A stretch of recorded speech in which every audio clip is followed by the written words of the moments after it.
नमस्कार विद्यार्थी मित्रांनो, आता आपण इयत्ता 10वीमध्ये म्हणजे स्टँडर्ड 10 नवीन चॅप्टर सुरू करत आहोत. चॅप्टर नंबर 3 अरिथमॅटिक प्रोग्रेशन म्हणजेच अंकगणित श्रेणी. आता ही जी अंकगणित श्रेणी आहे, ह्या अंकगणित श्रेणीमध्ये सुरुवातीलाच आपल्याला सिक्वेन्स म्हणजेच क्रमिका बघायच्या आहेत. तर त्या सिक्वेन्स म्हणजे क्रमिका म्हणजे काय? A set of numbers where's number are arranged in definite order like natural number is called sequence. म्हणजे ज्या क्रमिकेमध्ये किंवा ज्या संख्यांच्या संचामध्ये संख्या एका विशिष्ट पद्धतीने असतात त्याला क्रमिका असं म्हणतात. जसं नॅचरल नंबर नैसर्गिक संख्या, त्याच्यामध्ये बघा 1 2 3 4 5 म्हणजे 1 2 3 4 ह्या काय नॅचरल नंबर्स म्हणजे नैसर्गिक संख्या आहेत. प्रत्येकामध्ये कितीचा फरक असतो? 1 आणि 2 मध्ये 1 आणि 2 मध्ये कितीचा असतो? एकाचा फरक असतो. 2 आणि 3 मध्ये एकाचा फरक, 3 आणि 4 मध्ये एकाचा फरक, ह्या पद्धतीने फरक असतो. म्हणजेच आपण जर म्हटलं की आता 17 नंतर कोणती संख्या येईल तर 18 येईल, आपल्याला माहिती असतं काय, कारण की 1ने ती संख्या वाढते. किंवा 20च्या अगोदर कोणती संख्या येते तर 19 येते, का आपल्याला माहिती आहे, कारण की ते 1ने कमी होते. हा जो हे जे रिलेशन आहे, हा जो फरक आहे तो आपल्याला कळतो. तसंच इथे बघा, मी तुम्हाला काही सिक्वेन्स म्हणजे क्रमिका दिलेल्या आहे. इथे बघा, इथे 2 + 1 केल्यानंतर 3 येतात. 3 + 2 5, 5 + 3 8, 8 + 4 12 आणि पुढे 12 + 5 केल्यानंतर 17 किंवा 17. त्याच्यानंतर पुढे आपण इथे अजून केलं 17 इथे अधिक 6 किती होतील? 23 23. ह्या पद्धतीने वाढत जाणार आहे. इथे पुढे +7 +8 अधिक 7 अधिक 8 अधिक 9 अशा पद्धतीने करत जाणार आहोत. म्हणजे ह्या ज्या 2 गोष्टी आहेत, 2 टर्म्स आहेत किंवा 2 पदं आहेत, त्या 2 पदामधला जो काही रिलेशन आहे, जो काही फरक असेल किंवा रिलेशन असेल किंवा एकमेकांचा जो संबंध आहे तो आपल्या लक्षात आलेला आहे. अशा पद्धतीने जेव्हा आपल्याला रिलेशन लक्षात येतं, संबंध लक्षात येतात, तेव्हा तो जो काही सेट ऑफ नंबर्स म्हणजेच संख्यांचा संच असतो त्याला आपण क्रमिका असं म्हणतो. ज्यांचं रिलेशन काहीतरी एक ठराविक रिलेशन असतं, जे काही इथे म्हटलेलं आहे त्या पद्धतीने डेफिनेट रिलेशन असतं, ठराविक रिलेशन असतं, त्याला आपण क्रमिका किंवा सिक्वेन्स असं म्हणतो. ज्यांचं डेफिनेट किंवा ठराविक रिलेशन नसतं त्या क्रमिका होत नाहीत. तर इथे क्रमिका आहे. पुढचं इथे बघूया, इथे 5 त्याच्यानंतर 40 झालेलं आहे. कसं? 5 - 10 किती झालेलं आहे? 40. पुढे 32 आहे म्हणजे 40 - 8 32. पुढे 26 आहे म्हणजेच 32 - 6 26. आता इथे 10 इथे 8 इथे 6 इथे किती येईल? 4. बरोबर ना? म्हणजे इथे येईल 22. ह्या पद्धतीने पुढे पुढे आपल्याला सांगता येईल. पुढे -2 होईल. ह्या पद्धतीने ते पुढे पुढे होत जाणार आहेत. तर हा जो रिलेशन आहे, हे रिलेशनसुद्धा आपल्याला इथे समजतं. हे जो काही संबंध आहे तो सुद्धा आपल्याला समजतो. त्याच्यामुळे ही जी आहे ही सुद्धा काय आहे? क्रमिका म्हणजे सिक्वेन्स आहे. त्याच्यानंतर इथे बघा, इथे मी काय केलेलं आहे, 2 × 2 2 × 2 4 होतो. बरोबर. पुढे × 4 4 × 4 16. इथे 6 मल्टिप्लिकेशन गुणाकार 6ने गुणलेले आहे 96 आलेलं आहे. तसंच इथे 8ने गुणलेले आहे 768 आलेले आहे. तसंच इथे पुढे कितीने गुणणार? 10ने गुणणार. मग हे काय येणार? 7680. त्याच्या पुढे आपण गुणणार 11ने, म्हणजे हे रिलेशन 12ने 12ने. बघा, इथे 2ने गुणलं, त्याच्यानंतर 4ने, त्याच्यानंतर 6ने गुणलं, त्याच्यानंतर 8ने, त्याच्यानंतर 10ने, त्याच्यानंतर 12ने. ह्या पद्धतीने म्हणजे हे जे रिलेशन आहे हे रिलेशनसुद्धा आपल्याला लक्षात येतं. इथे सुद्धा एक स्पेसिफिक एक ठराविक रिलेशन आहे, एक ठरलेलं रिलेशन आहे, हे आपल्या लक्षात येतं, हे आपल्याला समजतं. म्हणजे ही सुद्धा काय आहे? सिक्वेन्स म्हणजेच क्रमिका आहे. आता पुढचं बघूया. इथे 2 + 2 किती झालेले आहेत? 4. इथे 4 + 2 किती झालेले आहेत? 6. 6 + 2 किती झालेले आहेत? 8. आता 8 + 2 केल्यानंतर किती होतील? 10. इथे पुढे सुद्धा वाढत जाणार. हा सुद्धा इथे एक ठराविक रिलेशन आहे. ह्या पद्धतीने. इथे जर बघितलं तर इथे बघा 7 + 5 12, 12 + 5 17, 17 + 5 22. आता 22मध्ये सुद्धा 5 मिळवल्यानंतर किती होतील ते 27. पुढे अशा पद्धतीने मिळवत गेल्यानंतर पुढच्या संख्यासुद्धा आपल्याला मिळतात. इथे सुद्धा ठराविक रिलेशन आहे, स्पेसिफिक रिलेशन आहे, ठराविक संबंध आहे, हे आपल्या लक्षात आलेले आहेत. आता हे सगळे आहे, ही झाली ही आणि ही, अशा 5 क्रमिका म्हणजे 5 सिक्वेन्स आपण बघितलेल्या आहेत. वरच्या ज्या 3 सिक्वेन्स आहेत त्यांचा जो संबंध आहे तो ठराविक असला, एक विशिष्ट असला तरीसुद्धा तो स्थिर नाही. बघा इथे 1ची बेरीज केलेली आहे, तर इथे 2ची केलेली, तर इथे 3, तर इथे 4, इथे 5 असे मिळवत गेलेले आहे. तसंच इथे 10चं सबट्रॅक्शन केलेलं आहे, मग इथे 8चं केलं, इथे 6चं केलं, इथे 4चं केलं. ह्या पद्धतीने इथे गुणाकारसुद्धा तसाच आहे. इथे 2ने गुणलं तर इथे 4ने, तर इथे 6ने, इथे 8ने, इथे 10ने, पुढे 12ने, ह्या पद्धतीने केलेलं आहे आपण. म्हणजे जरी ठराविक असलं, स्पेसिफिक असलं तरी स्थिर नाही, कॉन्स्टंट नाही. हे कॉन्स्टंट नाही, स्थिर नाही. ह्या क्रमिका आहेत, पण हा जो फरक आहे, हा हे जे रिलेशन आहे ते कॉन्स्टंट नाही. तसं इथे नाही. इथे बघा 2 मिळवलेले आहेत, 2 मिळवलेत, इथे सुद्धा 2चं ॲडिशन आहे, इथे सुद्धा 2चं ॲडिशन आहे. म्हणजे ह्या सिक्वेन्समध्ये हा जो डिफरन्स आहे तो कॉन्स्टंट आहे, ठराविक आहे. ह्या सिक्वेन्समध्ये जर बघितलं, इथे 5 मिळवलेत, इथे 5 मिळवलेले आहेत, इथे 5 मिळवलेले आहेत, इथे 5 मिळवले आहेत. म्हणजे ह्याच्यामध्ये सुद्धा जो काही डिफरन्स आहे, डिस्टन्स आहे, तो कॉन्स्टंट आहे, ठराविक आहे. अशा पद्धतीने 4थं एक्झाम्पल आहे आणि 5वं एक्झाम्पल आहे. ह्या एक्झाम्पलमधला हा जो डिफरन्स आहे तो कॉन्स्टंट ठरलेला आहे. म्हणजे 2 म्हणजे 2नेच केलेला आहे, 5 म्हणजे 5नेच केलेला आहे. ह्या पद्धतीने ठराविक आहे.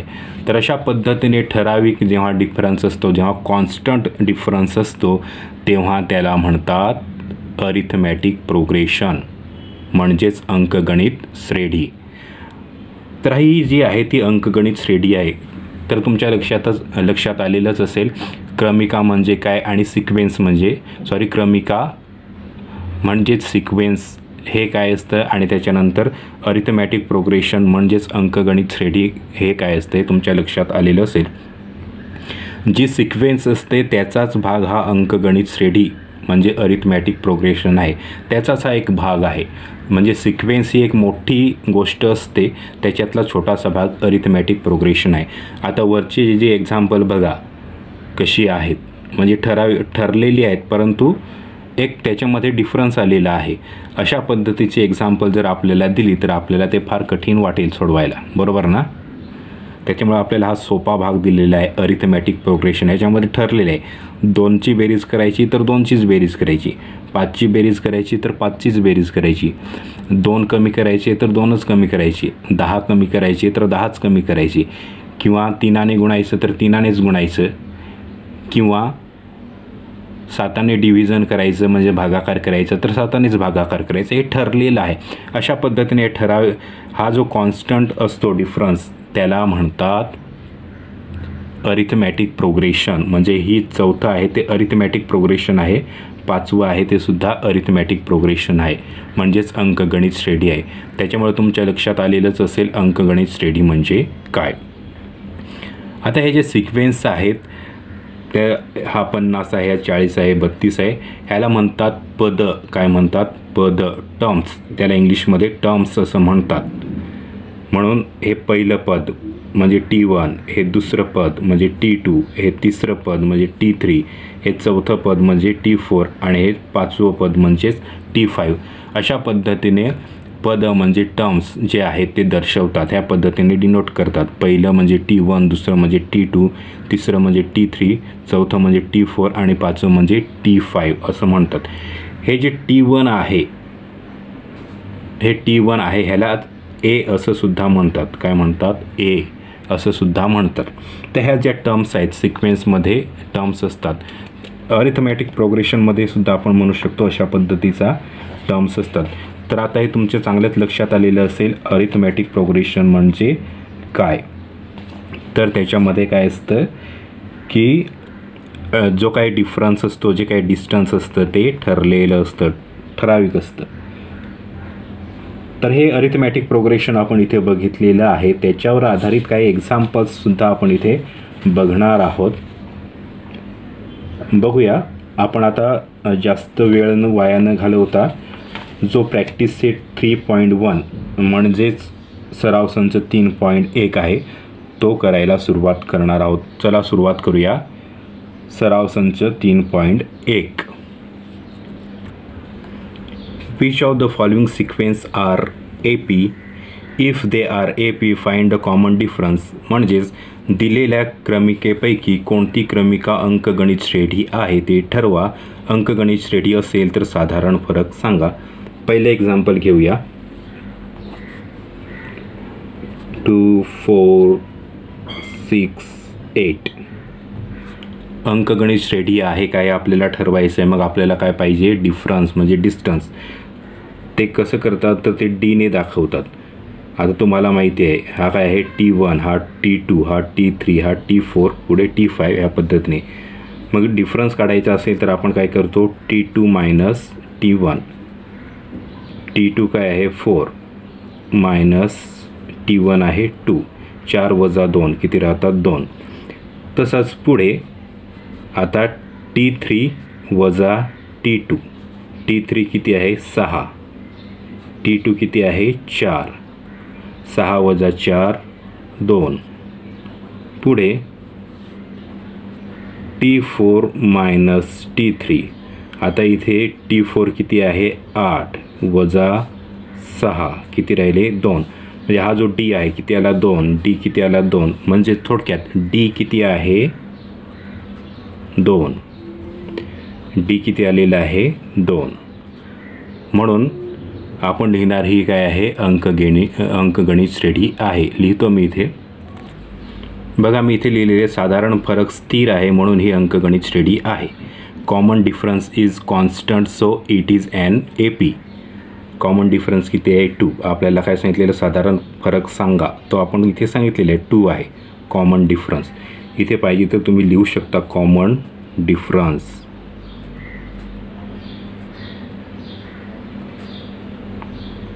म्हणजेच मराठीमध्ये लिहू शकता साधारण फरक.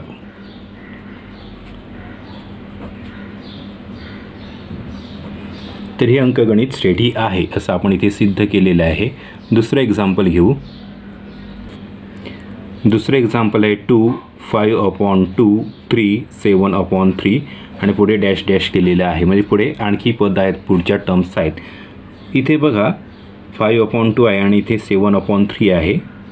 आपल्या इंग्लिशमधल्या पुस्तकामध्ये असं दिलेलं आहे, परंतु मराठीच्या पुस्तकामध्ये 7/2 असं दिलेलं आहे. 7/2 5/2 आणि 7/2 असं दिलेलं आहे. त्याच्यामुळे आपण हेच घेऊया 7/2 कारण की ते आपल्याला सोडवायला सुद्धा सोपं जातं म्हणून ते 7/2 घेऊया. 2 5/2 3 7/2 ह्या पद्धतीने आपण काय करणार, डिफरन्स काढणार. डी म्हणजे काय, डिफरन्स. आपण सुरुवातीला काय करतो, T2 वजा T1. T2 वजा T1. T2 काय आहे 5/2 वजा T1 किती आहे 2. आत्ता इथे खरी सुरुवात होते. बऱ्याचशा विद्यार्थ्यांना अशा पद्धतीची वजाबाकी करायला जमत नाहीत. ज्यांना जमत नाही त्यांना मी इथे करून दाखवतो. 5/2 वजा इथे 2च्या छेदामध्ये 1 असतो. ज्यांच्यात छेद नसतो, ज्यांचा डिनॉमिनेटर नसतो त्यांच्या छेदामध्ये काय असतो, नेहमी 1 असतो. आता इथे छेद म्हणजे डिनॉमिनेटर 2 आहे, इथे डिनॉमिनेटर 1 आहे. छेद 2 छेद 1 छेद समान नाही, मग आपण काय करतो, छेद समान करतो. मग बघूया आपण छेद कशा पद्धतीने समान करतो. हा इथे गुणतो, हा इथे गुणतो. म्हणजेच numerator into denominator, numerator into denominator, denominator into denominator. म्हणजेच अंश गुणिले छेद, अंश गुणिले छेद, छेद गुणिले छेद ह्या पद्धतीने.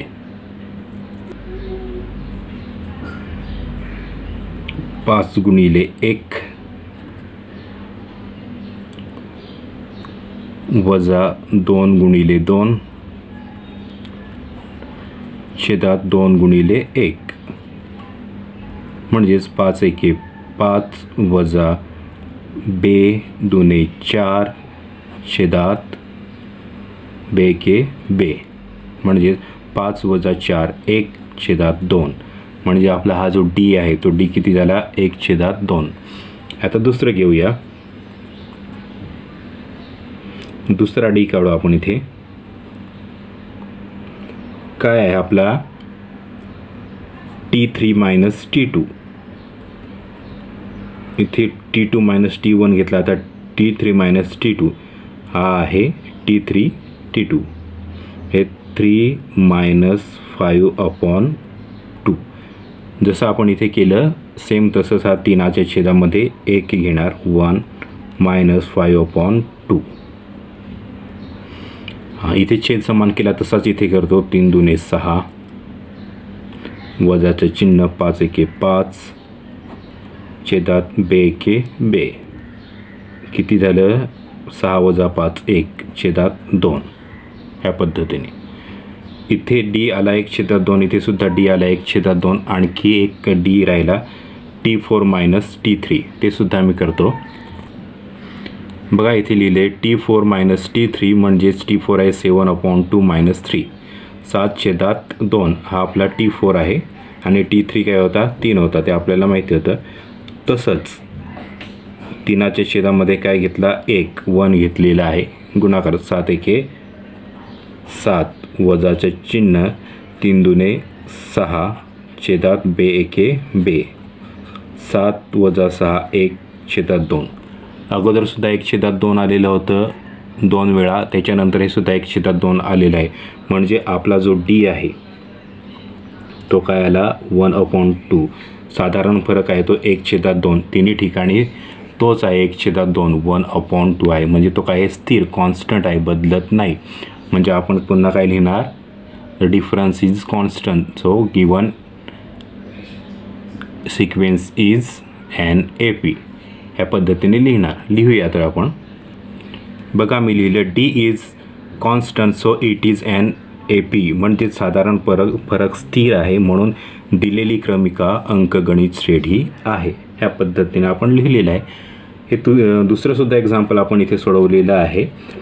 सगळी जी एक्झाम्पल आहेत जरा वेगवेगळ्या पद्धतीची आहेत. त्याच्यामुळे मला वाटतं जवळजवळ सगळीच एक्झाम्पल घ्यावी लागतील. तिसरं एक्झाम्पल घेतो मी. तिसरं एक्झाम्पल आहे -10 -6 -2 2 हा T1 T2 T3 T4 ह्या पद्धतीने. हे कळत नसेल तर लिहूनसुद्धा घेऊ शकतात. ज्या विद्यार्थ्यांच्या लक्षात येत नसेल त्याने लिहून घ्यायचं. जसं T1 -10 T2 -6 T3 -2 T4 2 ह्या पद्धतीने. आणि मग आपण जसा डिफरन्स काढतो तसाच डिफरन्स काढणार आपण इथे. D is equal to T2 minus T1 -6 minus -10 ह्या पद्धतीने. -6 वजा 10 हे -6 -10 ह्या पद्धतीने. आता इथे -6 हा निगेटिव्ह जवळ आहे तो पॉझिटिव्ह होईल. +10 बघा एक निगेटिव्ह आहे एक पॉझिटिव्ह आहे असं असलं तर काय होतं नेहमी एक निगेटिव्ह आणि एक पॉझिटिव्ह असं असतं तेव्हा नेहमी काय होतं वजाबाकीच होते सबट्रॅक्शन होते. म्हणून 10तून 6 गेले राहिले 4. मोठी संख्या काय आहे ती बघायची. मोठी संख्या पॉझिटिव्ह आहे त्याच्यामुळे हे पॉझिटिव्हच राहणार. समजा मोठी संख्या जर निगेटिव्ह असतं तर इथे निगेटिव्हचं चिन्ह असतं. परंतु मोठी संख्या पॉझिटिव्ह म्हणून इथे पॉझिटिव्हच म्हणजे +4 आहे. असं अधिकचं चिन्ह लिहिण्याची गरज नाही. पॉझिटिव्ह असतात चिन्ह लिहिण्याची आवश्यकता नसते. दुसरा T3 मायनस T2 म्हणजेच इथे लिहूया T3 मायनस T2 -2 मायनस -6 बघा पुन्हा -2 हा निगेटिव्ह होईल +6. तर पुन्हा एक निगेटिव्ह आहे एक पॉझिटिव्ह आहे काय होईल अर्थातच वजाबाकीच होईल. मग एक निगेटिव्ह आणि एक पॉझिटिव्ह असं असलं तर नेहमी वजाबाकीच होते. म्हणून 6तून 2 गेले राहिले 4. इथे मोठी संख्या पॉझिटिव्ह आहे म्हणून पॉझिटिव्हच राहतील. तिसरं T4 मायनस T3 तर इथे काय आहे 2 -2 हे 2 हा निगेटिव्ह पॉझिटिव्ह होईल पॉझिटिव्ह 2 + 2 4 बघा इथे 4 4 4 डीची जी व्हॅल्यू आहे ती 4 आहे कॉन्स्टंट आहे स्थिर आहे बदललेली नाही 4 आहे ती 4च आहे म्हणून इथे सुद्धा व्हॅल्यू कॉन्स्टंट आहे म्हणजे इथे सुद्धा काय आहे ती अरिथमॅटिक प्रोग्रेशन आहे काय आहे अंकगणित श्रेणी आहे लिहितो मी इथे बघा मी लिहिले D is constant so it is an AP साधारण फरक स्थिर आहे म्हणून दिलेली क्रमिका अंकगणित श्रेणी आहे तिसरं एक्झाम्पल घेतलेलं आहे आता करणार आपण चौथं एक्झाम्पल बघा पुन्हा लिहूया इथे T1 काय आहे 0.3 T2 काय आहे 0.33 आणि T3 काय आहे 0.333 T1 0.3 T2 0.33 T3 0.333 पुन्हा आपण डी काढताना काय करतो T2 वजा T1 म्हणजेच इथे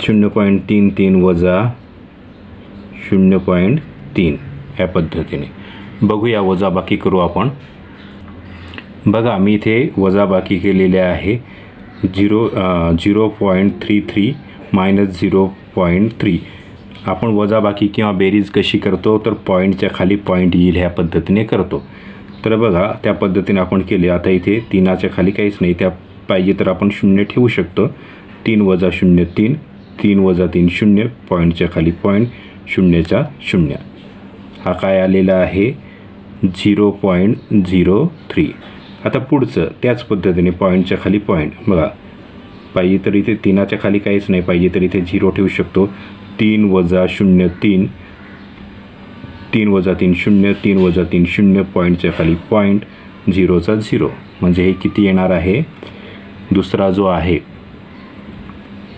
T3 - T2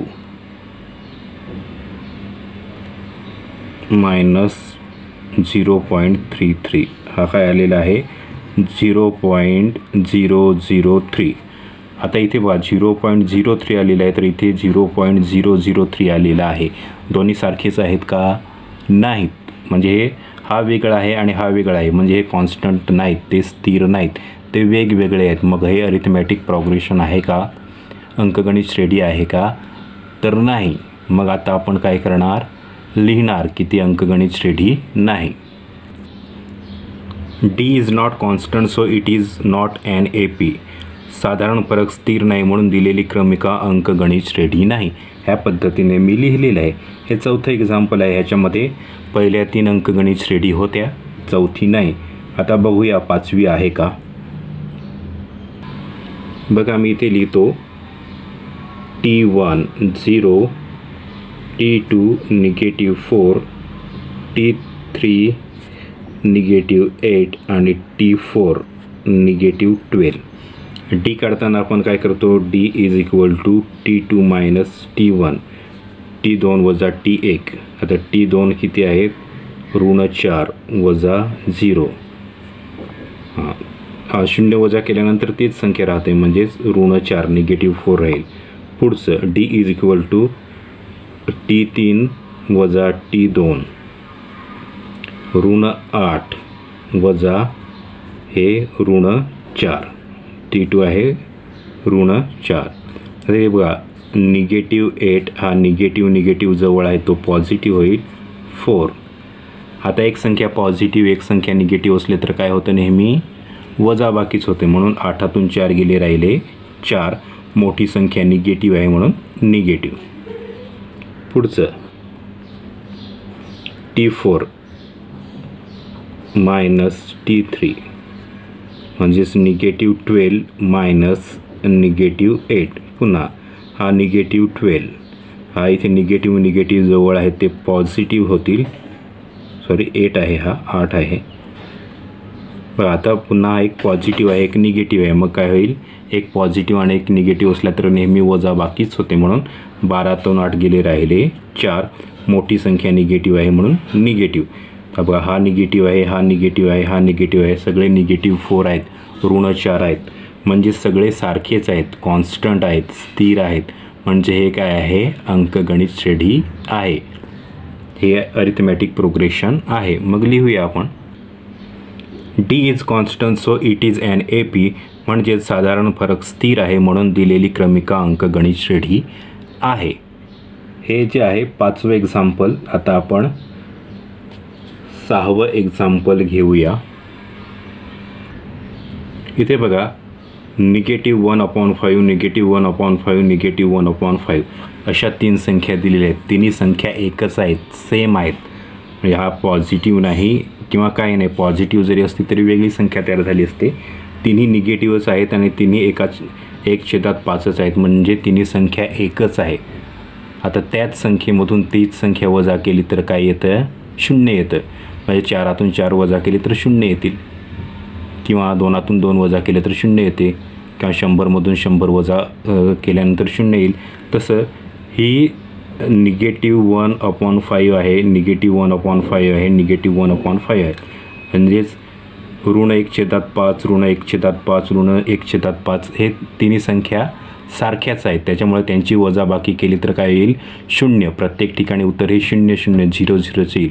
म्हणजे जी डी आहे त्या डीची व्हॅल्यू काय येईल, 0, म्हणजे 0च येईल. म्हणजे ती स्थिर आहे, समान 0च राहणार आहे, कॉन्स्टंट राहणार आहे. मग ही अंकगणित श्रेणी असणार आहे का, असणार आहे. ती अरिथमॅटिक प्रोग्रेशन असणार आहे.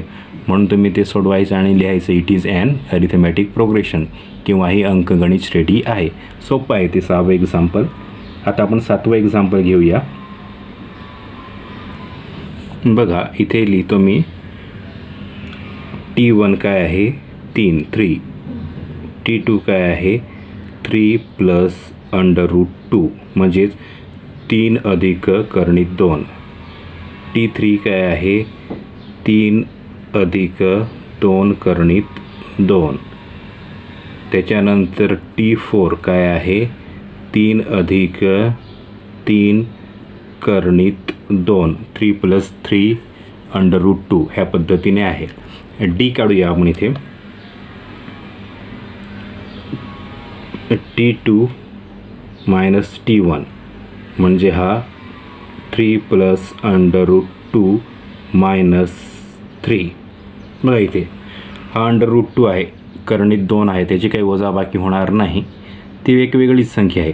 पण हा 3 आहे, हा 3 आहे, हे होऊ शकतं 3 - 3 0 होतं. 3 - 3 काय होईल, 0, म्हणजे काय होईल, कर्णित 2 एवढाच शिल्लक राहील. पुढचं आता T3 - T2. T3 किती आहे, 3 + 2 √2 मायनस T2 काय आहे, 3 कंसात इथे घेतो मी, 3 + √2 ह्या पद्धतीने.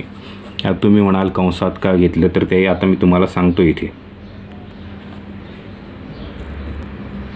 हे कंसात अशासाठी घेतलं की ही आतमधले चिन्ह बदलतील. जेव्हा निगेटिव्ह असतं तेव्हा इकडे चिन्ह बदलतात, त्याच्यामुळे वजाबाकीनंतर पुढच्या संख्या कंसातच घ्यायच्या, कारण की चिन्ह बदलायची असतात. हा आहे तसंच राहील बघा, 3 + 2 √2. आता हा पॉझिटिव्ह आहे, इथे तो निगेटिव्ह होईल. हा positive, negative into positive, negative, वजा गुणिले अधिक वजा होतो, वजा. बघा ह्याचं चिन्ह बदललं, ह्याचं चिन्हसुद्धा बदललं, निगेटिव्ह निगेटिव्ह झालं. आता इथे बघा ह्यांची जी वजाबाकी आहे बघा, 3 - 3 किती झाले, 0. 3 - 3 0 होतात. आता इथे हे जे कर्णित 2 आहेत हे किती आहेत, 2 आहेत. हे कर्णित 2 जे आहेत ते किती आहेत, 2 आहेत. आणि हा कर्णित 1 आहे, किती आहे, 1 आहे. ह्या 2 मधून 1 गेल्यानंतर किती राहील, 1च राहील. म्हणजे बघा 3 - 3 0 राहतो. हे जे कर्णित 2 आहेत ते 2 वेळा आहेत, हा 1 वेळा आहे. हे 2 मधून 1 गेल्यानंतर 1च राहतो. बघा हा 1च शिल्लक राहिला इथे. 3 वजा 3 0 होतं. ह्या दोनातून हा 1 गेल्यानंतर 1च राहतो, बरोबर ना. हा 2 मोठा पॉझिटिव्ह आहे त्याच्यामुळे पॉझिटिव्हच राहील. हे आपण काढलेलं आहे. आता तिसरं काढूया आपण. हे मी इथेच लिहितो. D is equal to T4 minus T3. T4 आहे 3 प्लस 3√2 मायनस पुन्हा एक कंसात घेतो. 3 आहे हा 3 प्लस 2√2. का इथे घेतला कंसात, कारण की चिन्ह बदलतात. आता हा जो आहे तो मी इथे लिहितो 3 प्लस 3√2. आता याची चिन्ह बदलतील. हा निगेटिव्ह इंटू पॉझिटिव्ह, म्हणजे निगेटिव्ह गुणिले पॉझिटिव्ह निगेटिव्ह होतं. -3 निगेटिव्ह इंटू पॉझिटिव्ह काय होतं, निगेटिव्ह काय 2√2.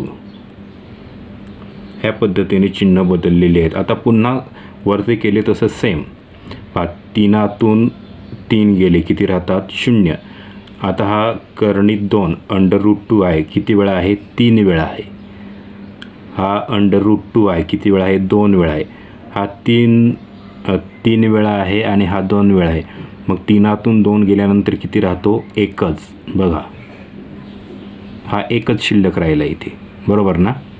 कर्णित 2 किती वेळा आहे, 1 वेळाच आहे. हा 1 वेळाच शिल्लक राहिला, एकदाच शिल्लक राहिलेला आहे. हा एकदाच आहे, हा एकच आहे.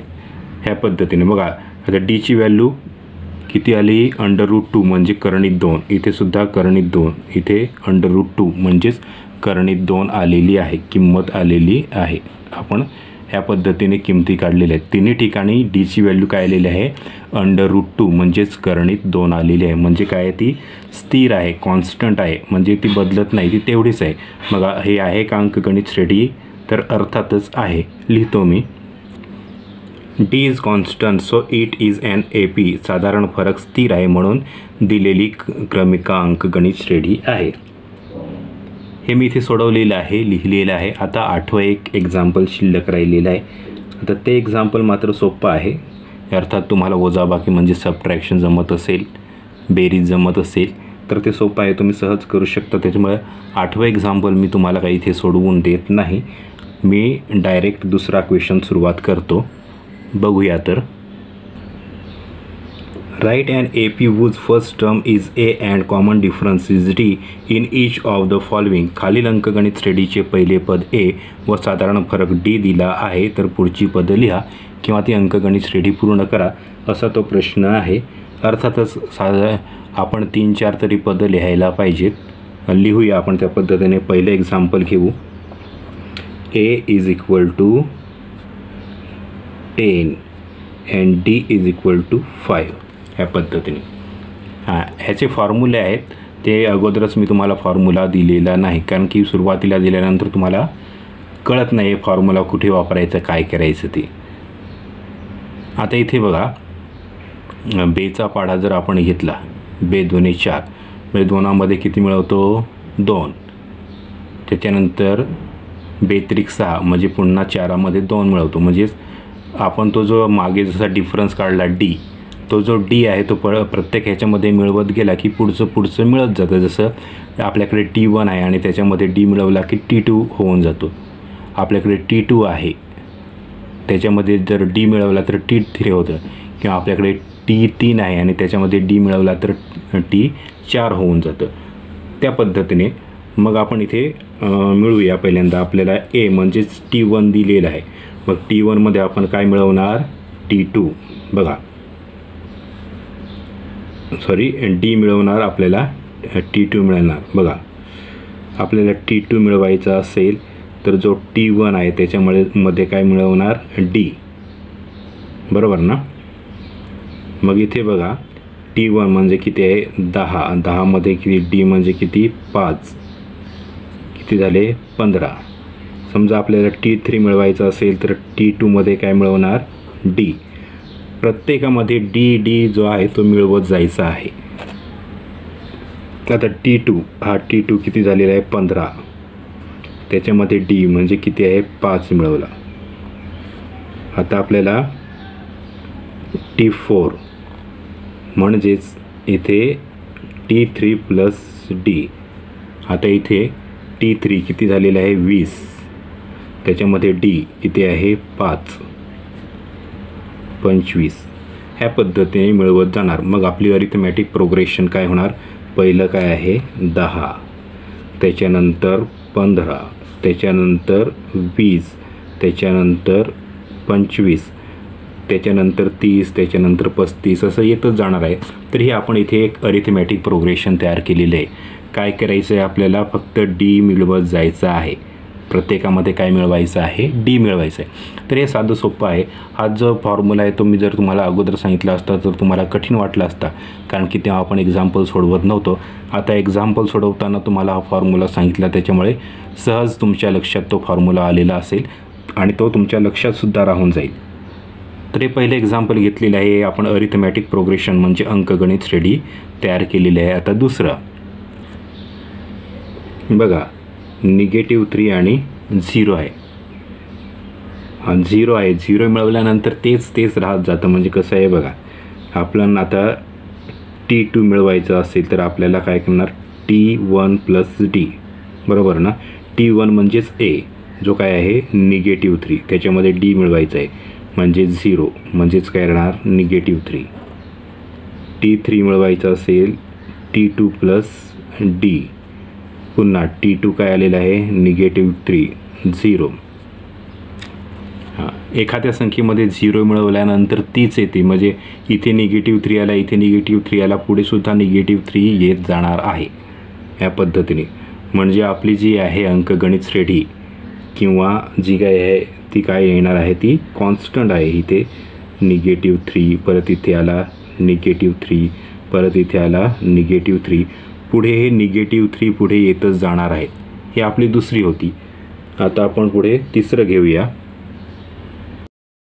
तिसरं एक्झाम्पल आहे a -7, d 1/2, म्हणजेच a बरोबर -7 आणि d बरोबर 1/2. आता आपण करतो त्याच पद्धतीने. हा a म्हणजे काय असतो, T1 असतो. आपल्याला काय मिळवायचं आहे T2 मिळवायचं आहे. मग तो T1 प्लस डी, T1 अधिक डी हा आहे -7 अधिक डी काय आहे 1/2. हां, आता इथे छेद समान नाही, मग आपण छेद समान करतो. आता इकडे 2ने 7ला गुणतो, 7च्या छेदामध्ये काय असतो 1, तो इथे गुणतो. ते मी तुम्हाला सांगितलेलं आहे. बेसाती 14 हा निगेटिव्ह आहे. आता इथे छेदामध्ये 1 असतो, तो इकडे गुणतो, 1 गुणिले 1 काय होईल 1, मध्ये बेरजेचं चिन्ह आहे, छेदामध्ये बे एके बे. बघा, एक निगेटिव्ह आहे, एक पॉझिटिव्ह आहे, मग काय होईल, अर्थातच वजाबाकी होईल. मग 14तून 1 गेले, राहिले किती 13, पण काय आहे हा निगेटिव्ह -13/2, -13/2 ह्या पद्धतीने आलेला आहे. आता पुढचं घेऊ. आता T2 मायनस प्लस डी. आता इथे काय आहे T2 काय आहे -13/2 प्लस डी जो आहे तो 1/2. आता इथे बघा काय आहे, छेद समान आहेत ना, म्हणजेच इथे छेद काय आहे 2, -13 प्लस 1. आता पुन्हा काय आहे, एक निगेटिव्ह एक पॉझिटिव्ह आहे, मग काय होणार वजाबाकीच होणार. 13तून 1 गेलं, राहिलं आहे 12, हा काय आहे -/2 छेदात 2. आता 2ने भाग जातो, बेसक 12, निगेटिव्ह आहे, -6 राहतील. आता T4 काढायचं आहे आपल्याला, T3 प्लस डी. आता T3 आला -6 प्लस डी आहे 1/2. आता पुन्हा त्याच पद्धतीने छेद समान करणार, बेसक 12 अधिकचं चिन्ह आहे. इथे याच्या छेदामध्ये किती असतो 1 असतो, 1 गुणिले 1 1. आता इथे छेदातला 1 गुणिले 2 बे के बे, ह्या पद्धतीने. आता पुन्हा एक निगेटिव्ह एक पॉझिटिव्ह आहे, काय होणार आहे ते काय होईल वजाबाकी सबट्रॅक्शन 12तून 1 गेला 11/2 ह्या पद्धतीने होत जाणार आहे. बघूया आपण ते लिहून घेऊया. काय आहे पहिला आहे -7 त्याच्यानंतर T2 आलेला आहे -13/2 त्याच्यानंतर -6 त्याच्यानंतर -11/2 त्याच्यानंतर काय येणार आहे त्याच्यानंतर आता इथे 5 येईल -5 येईल -9 येईल. ह्या पद्धतीने हे तुम्ही पॉईंटमध्ये सुद्धा लिहू शकता. जसं बेसक 12 राहिला 1 झाले 10 बेपंचन 10 हे 6.5 म्हणजे हे तुम्ही असं पण लिहू शकता. असं बेसक 12 राहिला 1 झाले 10 5 बेपंचे 10 हे -6 हे सुद्धा बेपंचे 10 1 उरतो पुन्हा 10 होतात बेपंचे 10 म्हणजे असं सुद्धा लिहू शकता. 7 6.5 6 5.5 5 4.5 4.5 4 ह्या पद्धतीने सुद्धा हे होत जाणार आहे. ते एवढं काही लिहिण्याची आवश्यकता नाही. आपण ह्या पद्धतीने केलेलं आहे लिहिलेलं आहे. तर ही आपली क्रमिका अरिथमॅटिक प्रोग्रेशन म्हणजे अंकगणित श्रेणी तयार झालेली आहे. ही आपण तयार केलेली आहे. आता पुढची घेऊया. बघा पुढचं आहे A = 1.25 D = 3 म्हणजे A म्हणजेच T1 A म्हणजे काय असतो T1 काय आहे √1/2 आणि D आहे 3.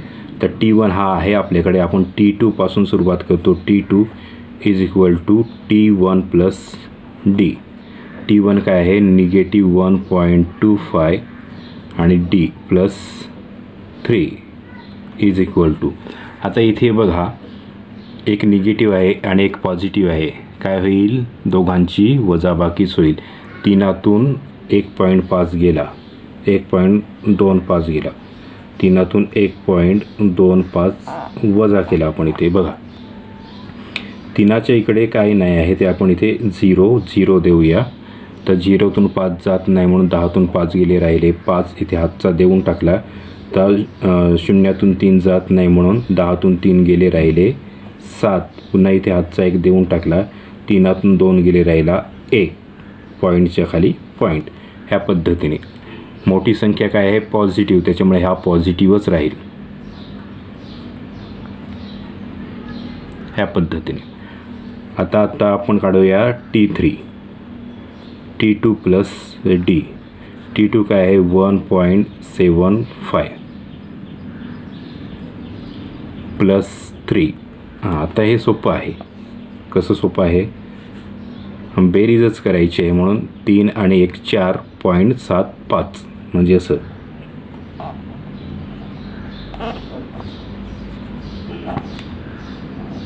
बघा 5 7 3 आणि 1 4 पॉईंटच्या खाली पॉईंट 4.75 4.75 ह्या पद्धतीने. त्याच्यानंतर पुढे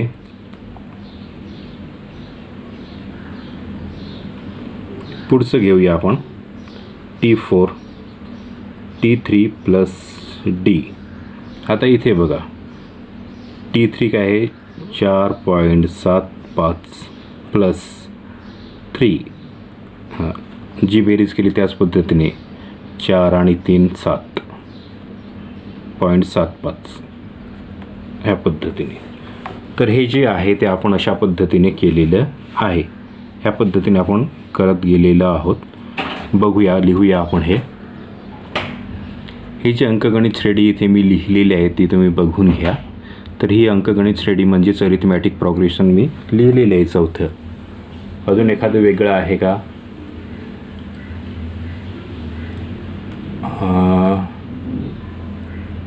वेगळं असं काही दिसत नाही मला.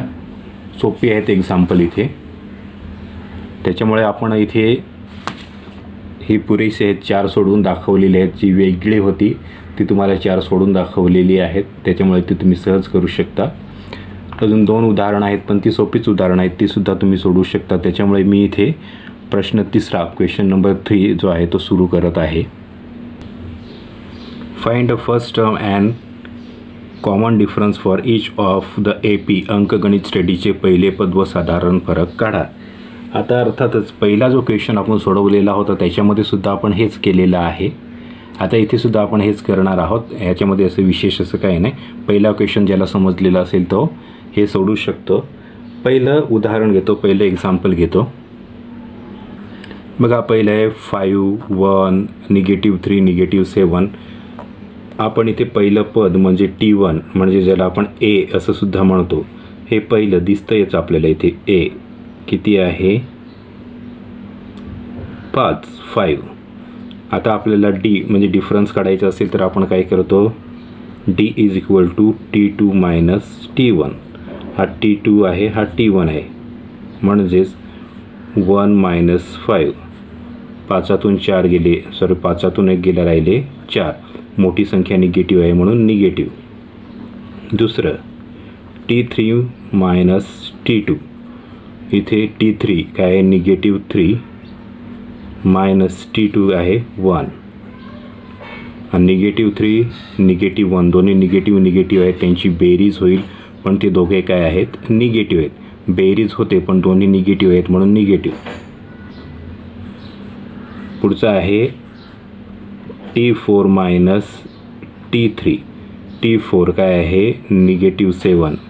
T3 काय आहे? -3. आता इथे -7 हा निगेटिव्ह पॉझिटिव्ह होतो. 3 एक निगेटिव्ह एक पॉझिटिव्ह असला तर नेहमी काय होते? वजा बाकीच होते, म्हणून 7तून 3 गेले, राहिले 4. मोठी संख्या काय आहे?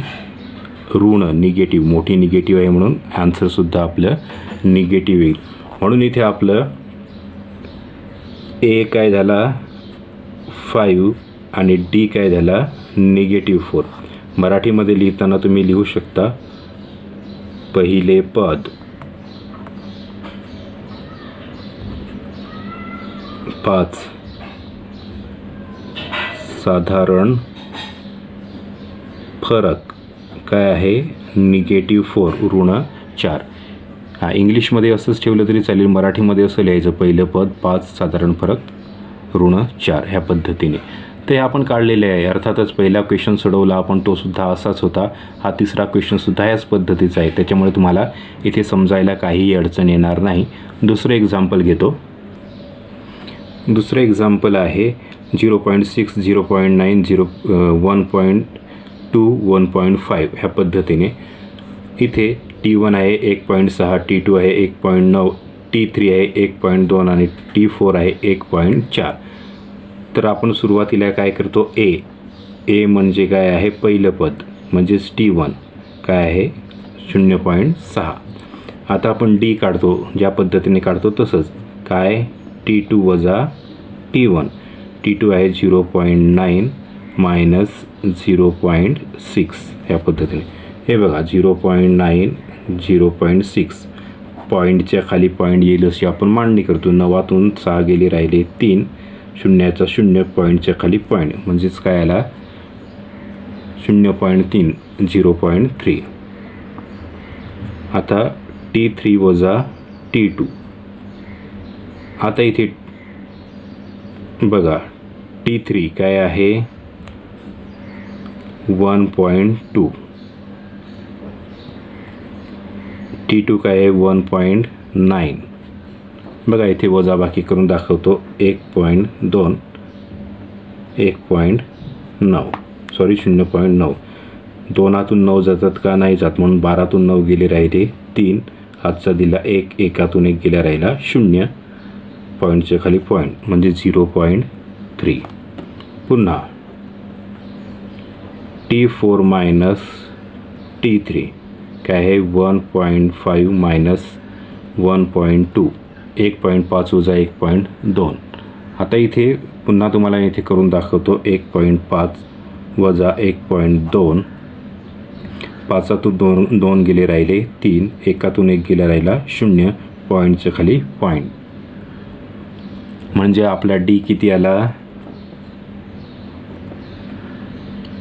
0.3 ह्या पद्धतीने. मग आपण इथे लिहिणार लिहिले इथे डी इज इक्वल टू 0.3 म्हणजे A is equal to 0.6, D is equal to 0.3. पहिलं पद 0.6, साधारण फरक आहे 0.3. तर ह्या पद्धतीने आपण केलेलं आहे. दुसरं एक्झाम्पल, आत्ता त्याच्यामध्ये जे चौथं एक्झाम्पल आहे ते चौथं एक्झाम्पल तुम्हाला मी सोडवून दाखवतो, कारण की जे तिसरं एक्झाम्पल आहे ते सोपं आहे, तुम्ही करू शकता. चौथं घेऊया आपण. चौथं एक्झाम्पल बघा, 1/4, 3/4, 5/4 आणि 7/4. म्हणजेच 1/4, 3/4, 5/4 आणि 7/4 अशा क्रमिका आपल्याला अशी पदं आपल्याला इथे दिलेली आहेत, टर्म्स दिलेल्या आहेत. आपण सुरुवात करूया. पहिलं पद ए काय आहे 1/4. आता इथे बघा डिफरन्स आता आपण काढणार. Difference T2 minus T1. T2 काय आहे 3/4, T1 काय आहे 1/4. छेद सारखेच आहेत, समान आहेत. काय आहे 4 आहे. 3 वजा 1 किती राहतात 2. बे के बे, बे दुने 4. काय आलं 1/2. दुसरं T3 मायनस T2. आता T3 काय आहे 5/4 वजा 3/4. छेद समान आहे, किती आहे 4, 4. 5 मायनस 3, 5 वजा 3 किती राहतात 2. बे के बे, बे दुने 4. पुन्हा 1/2 आलं. आता T4 मायनस T3.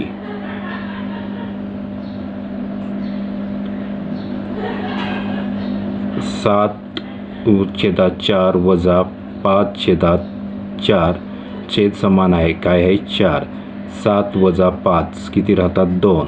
पुन्हा बे एके बे, बे दुने 4. बघा डी 1/2, 1/2, 1/2 ह्या पद्धतीने आला. D is equal to 1/2.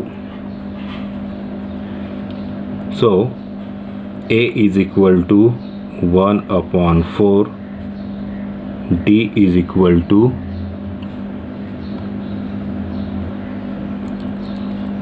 1/2. A बरोबर 1/4, डी बरोबर 1/2.